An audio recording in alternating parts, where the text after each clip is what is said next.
What is up, guys? The Dark One here, doing a little game review of Hatred.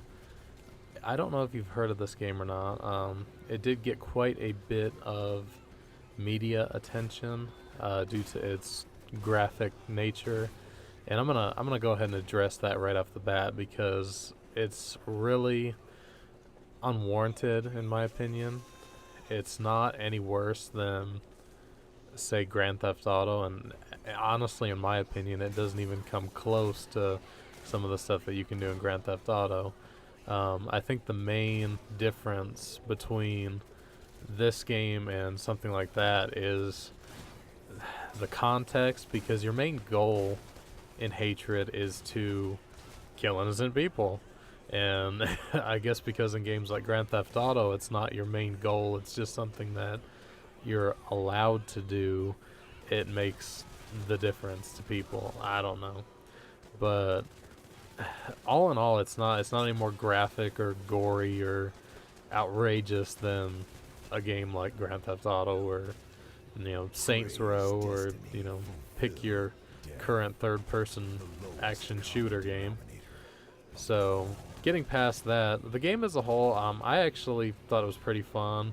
It's not something that I think would have very much replay value. I feel it would get very boring after a while. But for a top-down, twin stick shooter, it is a lot of fun, and it's really hard. I'm playing on one of the easier difficulty settings, and still had some trouble with it. The biggest thing being that there's no checkpoints, or very few checkpoints. So if you screw up, you have to start all over again. So if you get, right now I'm on this train level, if you get all the way through to the end and get ambushed by a bunch of military guys and die, you go right back to the beginning and have to do it all over again. And I know for a lot of people that kind of enhances the challenge, but to me it's just frustrating and it's really monotonous, and I'd rather at least have, a couple checkpoints throughout the level so I can just kind of pick back up and keep going, instead of having to to me, having to redo all the stuff that I've already done doesn't make it more challenging. So I don't really care for that. I did see a lot of people complain about having lag issues with the game, or low frame rates, things like that. I really didn't see much of that. I have everything pretty much turned all the way up, and I haven't seen a whole lot of lag or other problems. And I really do like the graphics. They're not crazy. I mean, they're nice. But I like the black and white feel with the red blood. It kind of gives it that extra artsy effect to it, and it's pretty cool. The physics are incredible. All the items in the game, the walls, the seats, the windows, doors, everything can pretty much be blown apart or knocked out or whatever.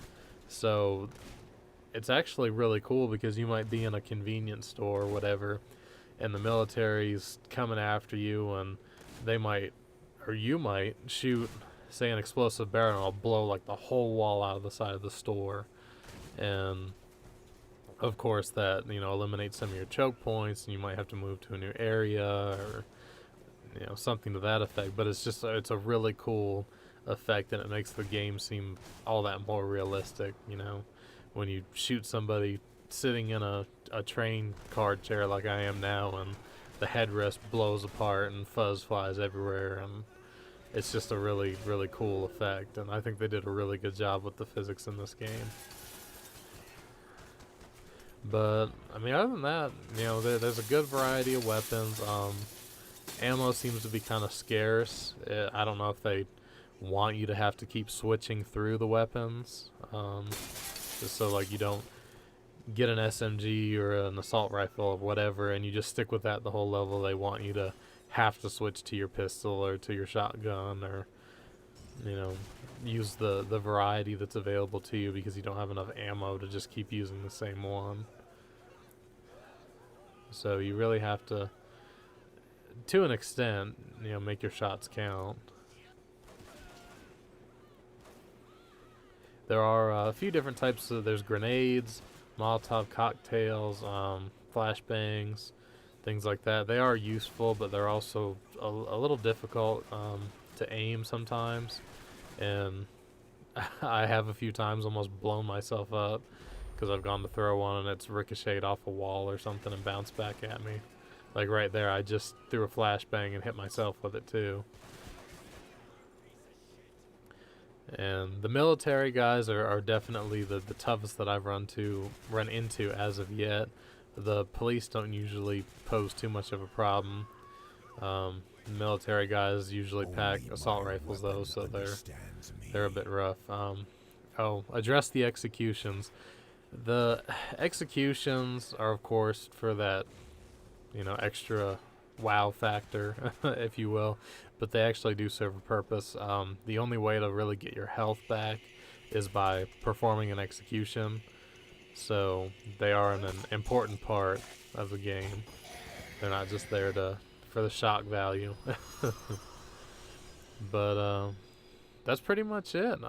Thanks for stopping by. I hope you enjoyed the video. If you do have any questions that I may not have covered in the video, feel free to go ahead and leave a comment below.